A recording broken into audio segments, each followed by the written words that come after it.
নমস্কার। আজকে একটি শশা গাছের যে ম্যাপ পোকার ওষুধ নিয়ে আলোচনা করব বা এই ওষুধটা কীভাবে দিবেন সেটার জন্য আজকে আরেকটি নতুন ভিডিওতে চলে আসছি।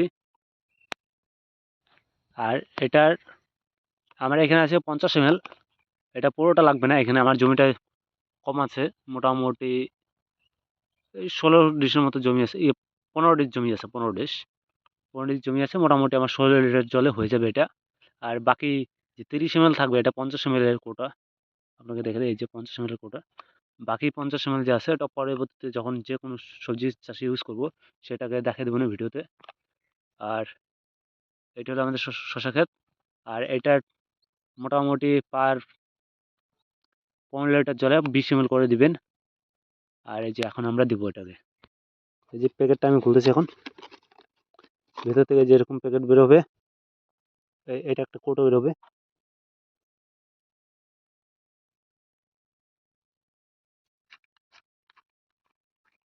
এই যেরকম খুলে নেবে। আর এটাকে আমি হাত দিয়ে চেষ্টা করতেছি খোলার জন্য, দেখি করতে পারি কি। হ্যাঁ, করতে পেরেছি।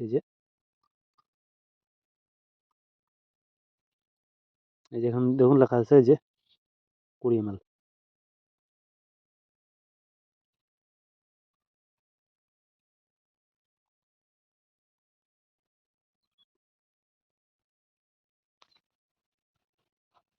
এই যে 20 ml। আর সাথে যদি পারেন তো স্টিকারটা ইউজ করতে পারেন যদি কুয়াশা পড়ে। আমার কাছে আজকে স্টিকারটা শেষ হয়ে গেছে, তার জন্য আজকে আমি স্টিকারটা দিতে পারলাম না। আর বাজার থেকে স্টিকারটা আনার কথা আমার ভুলে গেছি। আমার বাড়ির পাশে দোকান আছে, আজকে ওখানে যাওয়ার মতো টাইম নেই আমার, তাই আজকে দিলাম না। দেখি পরে যদি না কমে তখন আমি স্টিকারটা ইউজ করব।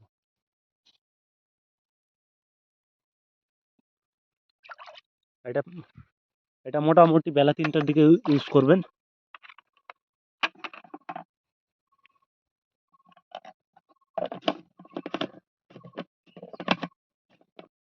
এই যে আপনারা দেখছেন যে আমি এখন দামটা ভরে নিচ্ছি।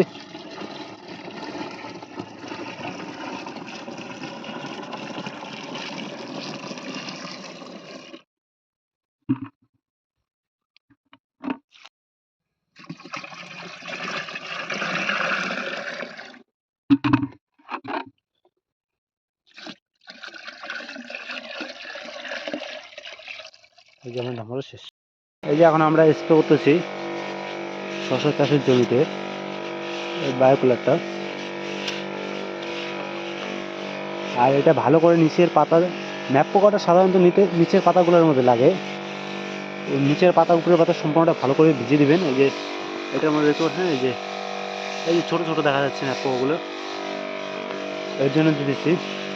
আর এটা হলো কোন টাইমটা লাগে, যখন ধরো ঠান্ডার সিজন থাকে, ঠান্ডা গিয়ে গরম গরম পড়ে হালকা হালকা, ওই টাইমটাতে দেখা গেলো 4 দিন ঠান্ডা গেছে, একটু ঝিরিঝিরি বৃষ্টির মতো ঠান্ডা কুয়াশার মধ্যে পড়ে, তখন এই ম্যাপ পোকাগুলো একটু বেশি দেখা যায় জমিতে। আর আমাদের এখানে 2 দিন ধরে এরকমই পড়তেছে, তার জন্য যে 2 দিনে মোটামুটি ভালোই ম্যাপ পোকারা অ্যাটাক করেছে জমিতে, তার জন্য এখন যে বায়োকুলার স্প্রে করতেছি। আর এটা ভেন্ডি, শশা, লাউ টাউ যা আছে সব জমিতে স্প্রে করতে পারবেন। এটা 20 ml করে পার 15 লিটার জলে দিয়ে স্প্রে করবেন। রেজাল্টটা একবার মোটামুটি প্রায় 90% চলে যাবে। আর এটা দিয়ে মোটামুটি সাদা মাছি, হালকা মাকড়ও চলে যাবে।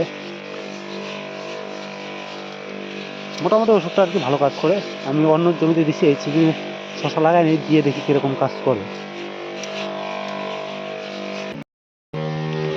এই যে এখন আমাদের স্প্রে করাটা শেষ হয়ে গেল, দেখতে পাচ্ছেন যে স্প্রে করা শেষ। ভিডিওটি ভালো লাগলে পরে চ্যানেলটিকে ফলো সাবস্ক্রাইব দুটোই করবেন। আর তার সাথে কৃষিকাজের সম্বন্ধে জানতে হলে ভিডিওটিকে ভালো করে দেখবেন।